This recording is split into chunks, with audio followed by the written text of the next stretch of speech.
नमस्कार दोस्तों, मैं सीए दिवाकर जग्गा। तो दोस्तों आज थोड़ा मार्केट की सिचुएशन को डिस्कस कर लिया जाए। कल क्या हुआ था या उससे पिछले दिन क्या हुआ था। तो 4 जुलाई 2022 तकरीबन 12:25 का समय है दोपहर का। और बिटकॉइन जो है वो तकरीबन 19,125 यूएस डॉलर के आसपास चल रहा है। पिछले 24 घंटे में अगर मैं बात करूं तो ये ऑलमोस्ट एक रेंज में चल रहा है। 19,000, 19,100, 19,200, 19,000, 19,300, मतलब इस तरह वो एक रेंज में जो है चल रहा है। तो दोस्तों यहाँ मैं आपको एक चीज और बता दूं कि हम जो नॉर्मली जो है जब मार्केट डिस्कस करते हैं तो बिटकॉइन के बारे में ज्यादा डिस्कस करते हैं। उसका कारण क्या है कि बिटकॉइन जो है वो मार्केट को लीड करता है। यानी कि अगर जिस दिन आप इसको नोट भी करिएगा, जब भी बुल रन आएगा तो बिटकॉइन में तेजी आएगी, उसके पीछे पीछे बाकी सारे ओल्ट कॉइन जो है वो दौड़ना शुरू कर देंगे। तो अगर आप बिटकॉइन की चाल को समझ लेते हो तो पूरी मार्केट की ऑलमोस्ट चाल आपको समझ आ जाएगी। इन बिटवीन ये पॉसिबल है कि एक दो छोटे छोटे कॉइन जो है वो थोड़ा बहुत बुल रन दिखाएं, वापस उसी रेंज में आ जाए, वो पॉसिबल है। लेकिन ओवरऑल मार्केट 99%, 99.99% जो मार्केट है वो बिटकॉइन के पीछे पीछे चलेगी। और जो 0.001% इधर उधर चल रहे हैं वो बेसिकली ऑपरेटर गेम चल रहा होता है जो आपको फंसा लेगा। ये 100% श्योर है, जैसा कि बर्गर के केस में भी हुआ। बर्गर कॉइन के केस में मैंने एक वीडियो बनाया, मैंने बड़ा क्लियरली कहा कि अभी मत बाय करिए, और वही हुआ। 20-25% जो है वो उस प्राइस से नीचे चल रहा है। अगर बाय किया होता तो अब तक आप ऊपर टंग चुके होते। तो दोस्तों अब डिस्कस करते हैं कि कल जो दिन बीता, कल से लेके आज तक बिटकॉइन में क्या हुआ है। तो दोस्तों मेरा जो मानना है कि बिटकॉइन में अभी भी स्लो बाइंग चल रही है। अब ये स्लो बाइंग कैसे होती है कि इसको एक रेंज में रखा जाता है। जैसे मैंने आपको पहले भी बताया कि बीटीसी रेंज में चल रहा है, तो स्लो बाइंग में इसको रेंज में ही रखा जाता है। क्योंकि अगर आप बड़ा अमाउंट बाय करना है तो आपकी बाइंग के अगेंस्ट ही जो है किसी भी एसेट का प्राइस चढ़ जाता है, तो आपको वो एसेट कॉस्टली पड़ती है। तो इसमें होता क्या है कि थोड़ा थोड़ा एसेट को बाय किया जाता है। जब प्राइस आपकी बाइंग के अगेंस्ट बढ़ जाता है तो वहां से एसेट को सेल करके उसी प्राइस पे वापस लेके आया जाता है। लेकिन यहाँ ओवरऑल इम्पैक्ट क्या होता है, बाइंग ज्यादा होती है और सेलिंग कम होती है। यही बिटकॉइन में हो रहा है दोस्तों, इसको लिख लीजिए। और उसके बाद एक चीज जो और समझने वाली है वो ये है कि ये बाइंग का मतलब ये नहीं है कि अभी और नहीं ऊपर की तरफ अब ये चढ़ाई शुरू कर देगा, नहीं।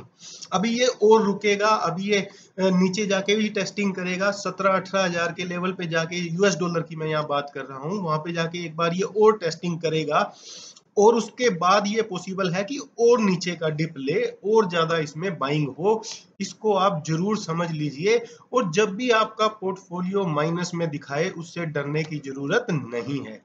और जब मार्केट ऊपर की तरफ भागनी शुरू हो जाए और आपका पोर्टफोलियो जो है डार्क ग्रीन में दिखना शुरू हो जाए तो मार्केट से एग्जिट करने के प्लान शुरू कर दीजिए। मैं आपको सिम्टम बता देता हूँ कि जो क्रिप्टो एक्सचेंजेस हैं वहां पे 500-700% से इजाफा हो जाएगा अकाउंट खुलने में। इसका मतलब क्रिप्टो से निकलने का टाइम आ गया है। बहुत ही जबरदस्त पॉजिटिव न्यूज मार्केट में सराउंड होने लग जाएंगी। इसका मतलब क्रिप्टो से निकलने का समय आ गया है। तो इस तरह की जब भी चीजें होंगी दोस्तों, जब भी क्रिप्टो एक्सचेंजेस के जो रेवेन्यू है वो 100 गुना बढ़ जाएंगे, इसका मतलब क्रिप्टो से निकलने का समय आ गया है। और जो अब चल रहा है इसे बोलते हैं क्रिप्टो में जाने का समय। क्रिप्टो जो एक्सचेंजेस हैं उनके रेवेन्यू 90% डाउन हो गए हैं।